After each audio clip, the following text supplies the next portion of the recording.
Il existe une forme de solitude bien particulière, celle qui naît du fait de percevoir ce que les autres ne voient donc pas. Ce n'est pas la solitude de celui qui est physiquement isolé, mais celle, plus profonde, de celui qui ressent l'étrangeté d'un monde dont il perçoit les dessous invisibles aux yeux de la majorité. Carl Gustav Jung, le célèbre psychiatre suisse, a compris mieux que quiconque ce sentiment d'exil intérieur. Il l'a nommé le fardeau de la perception différenciée. Cette capacité à voir au-delà des apparences, à ressentir les émotions cachées, à déceler les motifs inconscients qui gouvernent les comportements humains. Pour Jung, il ne s'agissait pas d'une simple observation clinique, mais d'un don dangereux capable de détruire ou de transformer celui qui en hérite. Imaginez-vous entrer dans une pièce et, en un instant, percevoir la tension entre deux personnes qui affichent pourtant un sourire de façade. Vous remarquez les micro-expressions, les gestes infimes, la façon dont le regard de l'un trahit une rancœur silencieuse, tandis que la mâchoire de l'autre se crispe sous la colère contenue. Vous entendez ce qui n'est pas dit, vous ressentez les courants émotionnels que tout le monde semble ignorer. Au début, vous doutez de vous-même, mais avec le temps, vous réalisez que vos perceptions sont justes, parfois même troublantes de précision. Vous voyez à travers les masques sociaux, vous détectez les mensonges avant qu'ils ne soient prononcés, vous ressentez l'ambiance collective d'un groupe avant que quiconque n'en ait conscience. C'est le monde des hypersensibles, des intuitifs, de ceux que Jung décrivait comme dotés d'une fonction intuitive différenciée. Un monde d'hyperconscience, mais aussi de grande vulnérabilité. Car voir ce que les autres ne voient pas, c'est devenir le miroir de leur inconscient. Et tout le monde n'est pas prêt à affronter ce que ce miroir reflète. La découverte la plus dangereuse de Jung ne concernait pas la maladie mentale, mais le prix psychologique à payer lorsqu'on voit trop. Dans sa pratique clinique, il a rencontré des personnes capables de lire une pièce avec une justesse déconcertante, d'absorber les émotions des autres comme si elles étaient les leurs, de porter le poids des angoisses collectives et des vérités tues. Ces personnes n'étaient ni délirantes ni instables. Leur perception était souvent confirmée par la suite. Mais ce don avait un coût. Elles peinaient à entretenir des relations, avaient du mal à participer aux rituels sociaux du quotidien et se sentaient souvent étrangères dans leur propre communauté. Jung a compris que le danger ne résidait pas dans la perception elle-même, mais dans l'isolement qu'elle engendrait. Voir ce que les autres ne peuvent ou ne veulent pas voir, c'est menacer les accords inconscients qui cimentent les groupes. C'est perturber les règles tacites, les illusions partagées qui rendent la vie sociale possible. Et pour cela, on se retrouve souvent désigné comme bouc émissaire, accusé de problèmes qu'on n'a pas créés ou simplement relégué à la marge. Mais pourquoi en est-il ainsi ? Pourquoi une perception accrue mène-t-elle à l'isolement plutôt qu'à la connexion ? Jung pensait que la réponse se trouvait dans la dynamique de l'ombre. C'est partie de nous-mêmes que nous refusons de reconnaître. Lorsqu'une personne dotée d'une perception différenciée nous renvoie notre ombre, nous avons deux choix, intégrer ce que nous voyons ou attaquer le miroir. La plupart des gens, observait Jung, choisissent la seconde option. Il est plus facile de blâmer celui qui voit trop que d'affronter les vérités inconfortables qu'il révèle. C'est le phénomène du bouc émissaire, un schéma que Jung a maintes fois documenté. L'individu hautement perceptif devient le réceptacle de tout ce que le groupe ne peut consciemment reconnaître de lui-même. Il n'est pas la cause des problèmes du groupe, mais celui qui les met en lumière. Et pour cela, il est souvent puni. Les intuitions de Jung sur les dangers de voir ce que les autres ne voyaient pas n'étaient pas que théoriques. Il les a vécues. Après sa rupture avec Freud, Jung a traversé une crise psychique intense, ce qu'il a appelé sa confrontation avec l'inconscient. Durant cette période, il a été submergé par des visions, des rêves, des intuitions qui menaçaient de le déborder.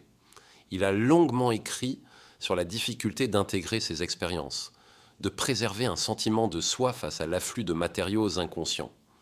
Pour Jung, la voie de la guérison passait par l'individuation, le processus de devenir pleinement soi-même, d'intégrer les parties conscientes et inconscientes de la psyché. Mais l'individuation n'est pas un chemin solitaire. Elle exige la connexion avec d'autres capables de témoigner et de soutenir cette croissance. Sans cela, le danger de voir ce que les autres ne voient pas c'est de se perdre dans les perceptions mêmes qui nous distinguent. L'histoire de la patiente de Jung en 1913 illustre ce danger de façon saisissante. Elle était une intuitive introvertie, capable de ressentir l'atmosphère psychique de n'importe quel lieu. Elle voyait à travers chaque façade sociale, sentait la douleur et la rancœur que les autres tentaient de dissimuler et peinait à entretenir des relations car les gens se sentaient mis à nu en sa présence. Jung comprit qu'elle ne souffrait pas d'un trouble mental, mais d'un excès de conscience. Son problème n'était pas de voir trop peu, mais de voir trop. Et sans les outils pour intégrer ses perceptions, elle risquait l'effondrement psychique. La solution de Jung fut de lui enseigner l'art de la discrimination consciente, la capacité à distinguer ce qui lui appartient de ce qu'elle absorbe des autres. Il l'encouragea à passer du temps dans la solitude, à réfléchir à ses propres sentiments et pensées, et à développer des relations avec des personnes capables d'apprécier ses intuitions sans s'en sentir menacée. Peu à peu, elle apprit à utiliser son don de façon constructive, devenant conseillère et aidant les autres à naviguer dans leur propre inconscient. Son histoire témoigne du pouvoir transformateur de l'intégration, mais aussi du danger de voir ce que les autres ne voient pas. Le monde a besoin de personnes capables de voir sous la surface, de ressentir les dynamiques cachées qui façonnent nos vies. Mais il a aussi besoin que ces personnes soient ancrées, intégrées et connectées. Sinon, le don qui les distingue peut devenir une source de souffrance. L'héritage de Jung nous rappelle que le chemin des hypersensibles est à la fois périlleux et profond. C'est un voyage qui exige du courage, de la lucidité et la volonté d'affronter non seulement l'ombre des autres, mais aussi la sienne. Pour comprendre pleinement le danger de voir ce que les autres ne voient pas, il faut plonger dans la mécanique subtile de la psyché humaine telle que Jung l'a explorée. La société fonctionne sur des accords tacites, des conventions invisibles qui permettent à chacun de jouer son rôle sans trop se questionner. Mais l'individu doté d'une perception différenciée, lui, ne peut s'empêcher de remarquer les failles dans ces conventions. Il perçoit les tensions sous-jacentes, les non-dits, les contradictions entre ce que les gens affichent et ce qu'ils ressentent réellement. Cette lucidité, loin d'être un simple atout, devient parfois un fardeau. Car voir, c'est aussi porter la responsabilité de ce que l'on voit. Et cette responsabilité peut devenir écrasante lorsque l'on se rend compte que la plupart préfèrent l'illusion au dévoilement. Jung a observé que ces personnes, souvent classées comme intuitives, introverties dans sa typologie, vivent dans un état de vigilance permanente. Elles captent les signaux faibles, ressentent les émotions flottantes, anticipent les conflits avant même qu'ils n'éclatent. Mais cette hyperconscience a un prix, l'épuisement psychique. À force d'absorber les humeurs et les tensions des autres, elles finissent par perdre le contact avec leur propre centre. Elles deviennent des éponges émotionnelles, incapables de distinguer ce qui leur appartient de ce qui vient de l'extérieur. Jung appelait cela la participation mystique, un état où les frontières psychiques s'estompent, où l'individu se confond avec l'inconscient collectif. Ce phénomène n'est pas qu'une curiosité psychologique. Il a des conséquences très concrètes sur la vie quotidienne. L'individu hypersensible se retrouve souvent en décalage avec son entourage. Il a du mal à supporter les conversations superficielles, les jeux de pouvoir, les hypocrisies ordinaires. Il se sent comme un étranger dans sa propre famille, dans son cercle d'amis, parfois même dans son couple. Cette différence, loin d'être valorisée, est perçue comme une menace. Car celui qui voit trop devient le révélateur des failles du groupe. Il met à nu les tensions, les secrets, les blessures coffadisses que chacun s'efforce d'ignorer. Et inévitablement, il finit par être rejeté ou marginalisé. Jung a documenté de nombreux cas où l'individu doté de perceptions supérieures devenait le bouc émissaire du groupe. Non pas parce qu'il causait des problèmes, mais parce qu'il les révélait. Cette dynamique est universelle, on la retrouve dans les familles, les entreprises, les communautés. Celui qui ose nommer ce que tout le monde tait devient l'objet de projections négatives. On l'accuse d'être trop sensible, trop compliqué, de chercher des problèmes là où il n'y en a pas. Mais en réalité, il ne fait que mettre en lumière ce que le groupe refuse de voir. Jung écrivait Le porteur de perception supérieure devient le réceptacle de tout ce que le groupe ne peut consciemment reconnaître de lui-même. Ce mécanisme de projection est au cœur du danger, car plus l'individu voit, plus il devient le miroir des ombres collectives. Et plus il reflète ces ombres, plus il s'expose à l'hostilité, à l'incompréhension, voire à l'exclusion. Jung a compris que la véritable menace ne venait pas de l'extérieur, mais de l'intérieur, de la difficulté à intégrer cette perception sans se laisser submerger. Il a observé que beaucoup de ces personnes finissaient par s'isoler, par se replier sur elles-mêmes, incapables de trouver un espace où leur lucidité soit accueillie sans jugement. Mais il existe une autre voie, plus exigeante mais aussi plus féconde, celle de l'intégration consciente. Jung a développé le concept d'individuation précisément pour répondre à ce défi. L'individuation, c'est le processus par lequel l'individu apprend à reconnaître, à accepter et à intégrer les différentes parties de sa psyché, y compris celles qui le mettent en décalage avec le collectif. Pour l'hypersensible, cela signifie apprendre à distinguer ses propres émotions de celles qu'il capte chez les autres, à poser des limites, à cultiver des espaces de solitude régénératrices. Cela implique aussi de chercher des relations authentiques avec des personnes capables de supporter la vérité de son regard sans s'en sentir menacé. Jung insistait sur l'importance de trouver les quelques-uns qui comprennent. Il savait que l'individu hautement perceptif ne pouvait s'épanouir qu'en présence d'autres êtres capables de reconnaître et de valoriser sa différence. Ces rencontres sont rares, mais elles sont essentielles. Elles permettent de sortir de l'isolement, de partager le poids de la lucidité, de transformer la perception en sagesse partagée. Jung écrivait « Le privilège d'une vie, c'est de devenir qui l'on est vraiment. Mais ce privilège ne peut se réaliser dans la solitude. Il exige d'être reconnu par ceux qui savent voir. La transformation n'est pas immédiate. Elle passe par des phases de doute, de repli, parfois de souffrance aiguë. Mais elle ouvre la voie à une nouvelle forme de présence au monde. L'individu qui intègre sa perception supérieure cesse de la vivre comme une malédiction. Il apprend à l'utiliser avec discernement, à offrir ses intuitions comme des contributions et non comme des jugements. Il devient un pont entre l'inconscient collectif et la conscience individuelle, un éclaireur pour ceux qui cherchent à comprendre ce qui se joue sous la surface. Ce chemin exige du courage, car il oblige à affronter non seulement l'ombre des autres, mais aussi la sienne. Jung rappelait que l'on ne peut voir chez autrui que ce que l'on a reconnu en soi-même. L'intégration de l'ombre est donc une étape incontournable. Elle permet de ne plus être prisonnier de ses propres projections, de regarder le monde avec une lucidité bienveillante, sans se laisser emporter par le ressentiment ou la solitude. Au fil de ses recherches, Jung a identifié différents types de perceptions intuitives, chacun avec ses propres défis. Certains ressentent les émotions des autres dans leur propre corps, au point de ne plus savoir où commence leur propre ressenti. D'autres perçoivent les schémas psychologiques, anticipent les crises, voient les sciences les issues avant qu'elles ne se manifestent. D'autres encore captent les signaux physiques, détectent la maladie ou la fatigue avant même que la personne concernée n'en ait conscience.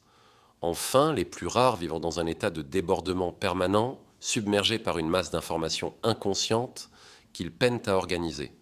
Pour chacun, le défi est le même, apprendre à transformer la perception en connaissance, la connaissance en sagesse, la sagesse en service. Car le danger de voir ce que les autres ne voient pas, c'est de se perdre dans la vision. Mais la promesse, c'est de devenir un pionnier de la conscience, un éclaireur pour l'humanité. 3. Ceux qui voient ce que les autres ne voient pas vivent souvent une double vie. À l'extérieur, ils s'efforcent de s'adapter, de jouer le jeu social, de masquer la profondeur de leur regard pour ne pas déranger. Mais à l'intérieur, ils sont traversés par des courants puissants, des intuitions fulgurantes, des ressentis qui les dépassent parfois. Cette tension entre l'apparence et la réalité intérieure crée une fatigue particulière, une lassitude de devoir sans cesse ajuster son expression, de mesurer chaque mot, chaque silence, pour ne pas heurter la sensibilité ou l'aveuglement des autres. Beaucoup finissent par se taire, par se replier, par adopter une posture d'observateur silencieux. Ils deviennent les témoins invisibles des drames humains, ceux qui voient les fissures avant qu'elles ne deviennent des failles, ceux qui pressentent les ruptures avant qu'elles ne se produisent. Jung a souvent insisté sur le fait que cette lucidité n'était pas un défaut, mais une étape évolutive de la conscience. Il voyait dans ces individus des éclaireurs, des pionniers de l'esprit, porteurs d'une sensibilité dont l'humanité aurait un jour besoin pour franchir de nouveaux seuils de développement. Mais il savait aussi que cette avance sur le collectif pouvait être vécue comme une malédiction. Car voir, c'est aussi porter le poids de ce que l'on voit. C'est ressentir l'impuissance face à l'inertie du groupe, la douleur de constater que la vérité n'est pas toujours la bienvenue, que la clarté peut être perçue comme une agression. Dans ses écrits, Jung évoque la nécessité de transformer cette souffrance en force créatrice. Il encourage ceux qui voient trop à ne pas se laisser enfermer dans le rôle du martyr ou du prophète incompris. Il les invite à cultiver l'humilité, à reconnaître que la perception n'est qu'un point de départ, qu'elle doit être travaillée, affinée, intégrée pour devenir véritablement utile. L'un des plus grands dangers, selon Jung, est l'inflation psychique. Lorsque l'individu s'identifie à sa fonction supérieure, se croit porteur d'une vérité absolue, il risque de se couper du monde, de sombrer dans la solitude ou la mégalomanie. La tentation est grande de se retirer, de mépriser le collectif, de se réfugier dans une tour d'ivoire intérieure. Mais Jung rappelle que la véritable individuation ne consiste pas à fuir le monde, mais à y participer de façon consciente, à offrir sa différence comme une contribution et non comme une condamnation. La clé, selon Jung, réside dans l'intégration de l'ombre. Tant que l'on projette sur les autres ce que l'on refuse de voir en soi, la perception reste incomplète, biaisée, source de conflits et de souffrances. Mais lorsque l'on accepte d'explorer ses propres zones d'ombre, de reconnaître en soi les mêmes failles, les mêmes contradictions que l'on perçoit chez autrui, alors la vision devient plus juste, plus nuancée, plus humaine. L'individu cesse d'être un juge, il devient un compagnon de route, capable d'accompagner les autres dans leur propre processus d'éveil. Jung a observé que ceux qui parviennent à cette intégration développent une forme de présence rare, une capacité à être là, simplement, sans imposer leur vision, mais en offrant un espace où la vérité peut émerger sans violence. Ils deviennent des contenants psychiques, capables d'accueillir les émotions, les projections, les résistances des autres sans s'y perdre, sans se laisser envahir. Cette qualité de présence est précieuse car elle permet aux groupes, aux familles, aux communautés de traverser des crises, de faire face à l'inconscient collectif sans sombrer dans la panique ou le déni. Mais ce chemin n'est pas linéaire, il est jalonné de pièges, de tentations, de retours en arrière. Jung a identifié plusieurs écueils majeurs: l'inflation, le repli, la dépendance à l'aide et le débordement. L'inflation, c'est la croyance que l'on détient une vérité supérieure qui conduit à l'isolement et à la rupture avec le collectif. Le repli, c'est la tentation de fuir le monde, de se convaincre que les autres sont trop inconscients pour mériter notre présence. La dépendance à l'aide, c'est le piège de se définir uniquement par sa capacité à voir et à aider, au risque de s'oublier soi-même. Le débordement, enfin, c'est le risque de perdre ses frontières, de se laisser submerger par les émotions et les projections des autres. Pour éviter ces pièges, Jung préconisait une discipline intérieure, une vigilance constante. Il recommandait de cultiver la solitude, non comme une fuite, mais comme un espace de recentrage, de clarification. Il encourageait à choisir avec soin les personnes avec qui partager ses perceptions, à doser la profondeur des révélations en fonction de la capacité d'accueil de l'autre. Il insistait sur l'importance de l'expression créative, de l'art, de l'écriture, comme moyen de canaliser l'excès de perception, de transformer la vision en œuvre, en message, en contribution. L'histoire de la patiente de Jung, qui après des années de travail sur elle-même a pu transformer son don en vocation, illustre ce processus. Elle n'a pas cessé de voir, mais elle a appris à voir avec discernement, à ne plus se laisser envahir par ce qu'elle percevait. Elle a trouvé sa place, non en se conformant, mais en assumant sa différence, en la mettant au service des autres. Son parcours montre que le danger de voir ce que les autres ne voient pas n'est pas une fatalité. Avec du travail, du soutien et une volonté d'intégration, il est possible de transformer la malédiction en don, l'isolement en service, la souffrance en sagesse. Ce chemin, Jung l'a lui-même parcouru. Sa propre confrontation avec l'inconscient, ses années de solitude, de doute, de visions troublantes, l'ont amené à comprendre que la perception supérieure n'est pas un accident, mais une étape nécessaire dans l'évolution de la conscience. Il a vu en elle une promesse pour l'humanité, la possibilité d'ouvrir de nouveaux horizons, de préparer le terrain pour des transformations collectives encore inimaginables. Mais il savait aussi que cette avancée ne pouvait se faire sans douleur, sans perte, sans remise en question profonde. Il invitait chacun à accueillir la complexité de son expérience, à ne pas chercher à la simplifier ou à la nier, mais à l'explorer avec curiosité, avec humilité, avec le désir sincère de grandir. Dans la vie de ceux qui voient ce que les autres ne voient s'y interber, il existe un paradoxe constant. Plus leur perception s'affine, plus ils ressentent la distance qui les sépare du monde ordinaire. Cette distance n'est pas seulement sociale, elle est aussi existentielle. Ils vivent avec la sensation d'être en avance sur leur temps, de pressentir des évolutions, des crises, des vérités que la société n'est pas encore prête à accueillir. Cette avance, loin d'être un privilège, se transforme souvent en fardeau, car il n'y a rien de plus douloureux que de voir venir ce que personne ne veut entendre, de sentir la tempête alors que tout le monde danse encore sous un ciel apparemment serein. Jung a observé que cette capacité à percevoir l'invisible s'accompagne d'une grande solitude intérieure. L'individu hypersensible se sent comme un étranger dans sa propre culture, parfois même dans sa propre famille. Il cherche désespérément des interlocuteurs capables de comprendre la profondeur de son expérience, mais il se heurte souvent à l'incompréhension, à la méfiance, voire à l'hostilité. Cette solitude peut devenir un piège, un cercle vicieux où la lucidité alimente l'isolement et l'isolement renforce la lucidité.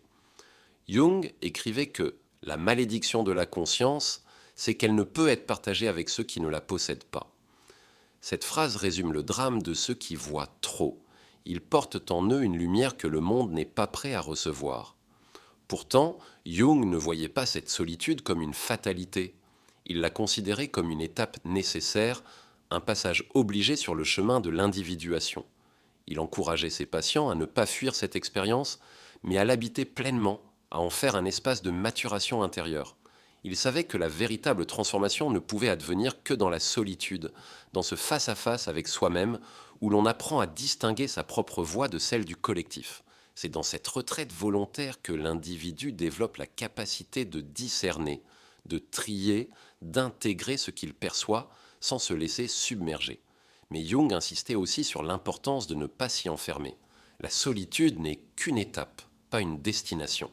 Il invitait chacun à revenir vers le monde, à chercher les quelques-uns qui comprennent, à tisser des liens avec ceux qui, même s'ils ne partagent pas la même intensité de perception, sont capables d'accueillir la différence sans la juger. Ces rencontres sont rares, mais elles sont précieuses. Elles permettent de sortir du sentiment d'exil, de retrouver une forme d'appartenance, de partager le poids de la lucidité. Dans ses recherches, Jung a identifié 3 types de relations essentielles pour l'individu hautement perceptif. D'abord, la rencontre avec d'autres personnes individuellement développées, capables de reconnaître instantanément la qualité de présence, l'authenticité, la profondeur de l'autre. Ces relations sont souvent intenses, marquées par une reconnaissance immédiate, une sensation de familiarité profonde. Ensuite, les relations avec ceux qui sont engagés dans leur propre processus d'individuation, qui, même s'ils ne possèdent pas la même perception, comprennent sa valeur et la respectent. Enfin, les contenants naturels, ces personnes qui, par leur maturité, leur stabilité émotionnelle, leur ouverture d'esprit, sont capables d'accueillir les projections, les intuitions, sans s'en sentir menacés. Jung recommandait une approche progressive dans la révélation de sa perception. Il conseillait de commencer par de petites observations, de tester la réaction de l'autre, de mesurer sa capacité à recevoir la vérité sans se défendre. Il insistait sur l'importance de présenter ses intuitions comme des offres, des invitations à la réflexion, et non comme des jugements ou des vérités imposées.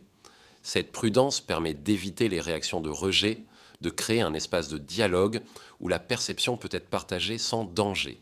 Mais même avec ces précautions, le risque de rejet demeure. Jung rappelait que la plupart des gens préfèrent attaquer le miroir plutôt que de regarder ce qu'il reflète. Il encourageait donc ses patients à ne pas prendre personnellement les réactions négatives, à comprendre qu'elles sont le reflet des défenses inconscientes de l'autre et non un jugement sur leurs propres valeurs. Il invitait à la compassion, à la patience, à la persévérance, tout en maintenant des limites claires pour ne pas se laisser envahir par la souffrance des autres. La question de l'intégration reste centrale. Jung voyait dans l'individuation le seul moyen de transformer le danger de la perception supérieure en force créatrice. Il proposait un processus en plusieurs étapes. D'abord, la reconnaissance de la différence, l'acceptation de la solitude, puis la recherche de relations authentiques, l'expression créative et enfin la participation consciente au collectif. Ce chemin n'est pas linéaire, il comporte des allers-retours, des moments de doute, de découragement, mais il ouvre la voie de Chanson à une forme de sagesse qui dépasse la simple lucidité. L'exemple de figures historiques comme Nietzsche ou Maître Eckhart illustre les deux issues possibles de ce parcours. Nietzsche, incapable d'intégrer sa perception, a sombré dans l'isolement et la folie. Maître Eckhart, au contraire, a su canaliser son intuition mystique dans une œuvre de compassion et de transmission. Jung lui-même a traversé cette épreuve, frôlant la psychose avant de trouver, grâce à son travail intérieur, un équilibre entre la vision et l'ancrage. Ce que Jung a compris, c'est que la perception supérieure n'est pas une anomalie, mais une avancée évolutive. Elle annonce des transformations collectives à venir, prépare le terrain pour des prises de conscience qui, un jour, deviendront nécessaires à l'humanité. Mais elle exige de ceux qui la portent un travail d'intégration, une discipline, une humilité, sans lesquelles elle risque de se retourner contre eux. Le danger de voir ce que les autres ne voient pas, c'est de se croire seul, incompris, condamné à l'exil. Mais la promesse, c'est de devenir un pionnier de la conscience, un éclaireur pour un monde en mutation. Jung nous invite à ne pas fuir cette vocation, mais à l'assumer avec courage, avec discernement, avec la certitude que, même si le chemin est solitaire, il n'est pas vain. 5e. Il existe dans la trajectoire de ceux qui voient ce que les autres ne voient pas, une étape cruciale, celle où la perception cesse d'être un fardeau pour devenir une ressource. Ce basculement ne se fait pas du jour au lendemain. Il résulte d'un long travail intérieur, d'une série de prises de conscience, de renoncements et de choix. Jung a observé que la plupart des individus dotés de cette lucidité traversent d'abord une phase de rejet, de doute, parfois même de honte. Ils essaieront de se conformer, de taire ce qu'ils perçoivent, de se fondre dans la masse. Mais cette stratégie ne fonctionne jamais longtemps. Car la perception, lorsqu'elle est authentique, finit toujours par s'imposer, par réclamer sa place, par exiger d'être reconnue. C'est souvent à la faveur d'une crise, une rupture, une maladie, une perte, que l'individu est confronté à l'impossibilité de nier ce qu'il voit. Il comprend alors que la seule issue est d'apprendre à vivre avec cette différence, à l'apprivoiser, à l'intégrer. Jung appelait cela le début de la sagesse, le commencement de la sagesse. C'est la reconnaissance de ce que l'on est réellement, non de ce que l'on voudrait être ou craindre d'être. Cette acceptation marque le point de départ d'un nouveau rapport à soi, plus lucide, plus honnête, plus apaisé. Mais l'acceptation ne suffit pas. Il faut ensuite apprendre à utiliser sa perception de façon constructive. Jung parlait de participation consciente. La capacité à s'engager dans le monde sans se laisser submerger, à offrir sa vision sans l'imposer, à servir sans se sacrifier. Cela suppose de développer des outils, des stratégies, des rituels qui permettent de canaliser l'énergie de la perception, de la transformer en action, en création, en service. Pour certains, ce sera l'art, l'écriture, la musique. Pour d'autres, l'accompagnement, l'écoute, le conseil. L'essentiel est de trouver une forme d'expression qui permette de donner sens à ce que l'on perçoit, de le partager sans violence, de le mettre au service du collectif. Jung insistait sur la nécessité de maintenir un équilibre entre l'engagement et le retrait. Il recommandait de consacrer chaque jour un temps à la solitude, à la méditation, à l'introspection. Ce temps de retrait n'est pas une fuite, mais une nécessité vitale pour l'hypersensible. Il permet de faire le tri entre ce qui vient de soi et ce qui a été absorbé de l'extérieur, de retrouver son centre, de recharger ses batteries. Sans cette discipline, le risque est grand de se perdre, de se dissoudre dans les émotions et les projections des autres. L'autre pilier de l'intégration, c'est le travail sur l'ombre. Jung rappelait que plus on voit chez les autres, plus il est crucial de regarder en soi. L'ombre n'est pas un ennemi, mais une partie de la psyché qui demande à être reconnue, intégrée, aimée. Tant qu'on la rejette, elle se manifeste sous forme de jugement, de conflit, de souffrance répétée. Mais lorsqu'on l'accueille, elle devient une source d'énergie, de créativité, de compassion. L'individu qui a fait la paix avec son ombre n'a plus besoin de projeter sur les autres ce qu'il refuse de voir en lui. Il peut alors regarder le monde avec une lucidité bienveillante, sans se sentir menacé par la différence, sans chercher à convaincre ou à dominer. Jung a observé que ceux qui parviennent à cette intégration deviennent des porteurs de culture, des agents de transformation silencieuse. Ils n'ont pas besoin de reconnaissance ni de pouvoir. Leur simple présence suffit à élever le niveau de conscience autour d'eux. Ils sont capables de traverser les crises sans paniquer, d'accompagner les autres dans leur processus de transformation, d'ouvrir des espaces de dialogue et de réflexion là où règne le conformisme et la peur. Leur force ne vient pas de leur supériorité, mais de leur humilité, de leur capacité à servir sans s'identifier à leur fonction. Mais ce chemin reste semé d'embûches. Jung mettait en garde contre la tentation de l'inflation, ce piège subtil où l'on se croit investi d'une mission, porteur d'une vérité absolue. Il rappelait que la véritable sagesse consiste à tenir sa perception à la légère, à ne pas s'y attacher, à accepter que tout le monde ne soit pas prêt à entendre ce que l'on voit. Il invitait à la patience, à la discrétion, à la générosité. Il encourageait à offrir ses intuitions comme des graines, sans attendre qu'elles germent immédiatement. Sans s'imposer, sans se décourager face à l'incompréhension. L'exemple de la patiente de Jung, qui a su transformer sa perception en vocation, montre que l'intégration est possible.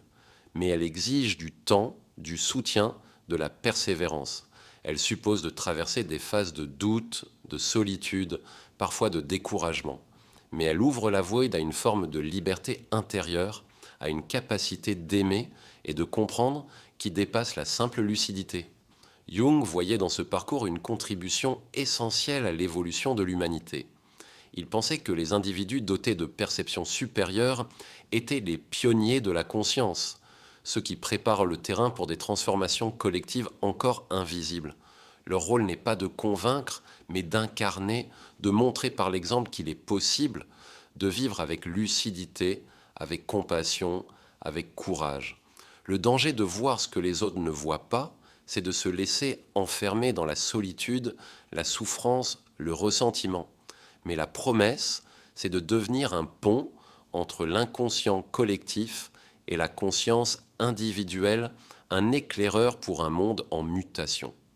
Jung nous invite à ne pas fuir cette vocation, mais à l'assumer avec discernement, avec humilité, avec la certitude que, même si le chemin est exigeant, il est porteur de sens. 6. Il arrive un moment pour ceux qui voient sinon ce que les autres ne voient pas, où la question n'est plus de savoir pourquoi ils perçoivent différemment, mais comment vivre avec cette différence sans s'y perdre. Ce moment marque le passage de la survie à la création, de la solitude subie à la solitude choisie, de la lucidité douloureuse à la lucidité féconde. Jung, dans ses dernières années, insistait sur cette bascule intérieure. Il ne s'agit plus de lutter contre sa nature, mais de l'accueillir, de la comprendre, de l'honorer. Car la perception supérieure, loin d'être un accident, est une invitation à explorer des territoires inconnus de la conscience, à ouvrir des chemins que d'autres suivront peut-être un jour. Ceux qui acceptent ce voyage découvrent peu à peu une forme de paix, non pas l'absence de douleur ou de doute, mais la certitude intime d'être à leur juste place, même si cette place est en marge du collectif. Ils apprennent à reconnaître la valeur de leur regard, à ne plus chercher la validation extérieure, à s'appuyer sur leur propre expérience comme sur une boussole intérieure.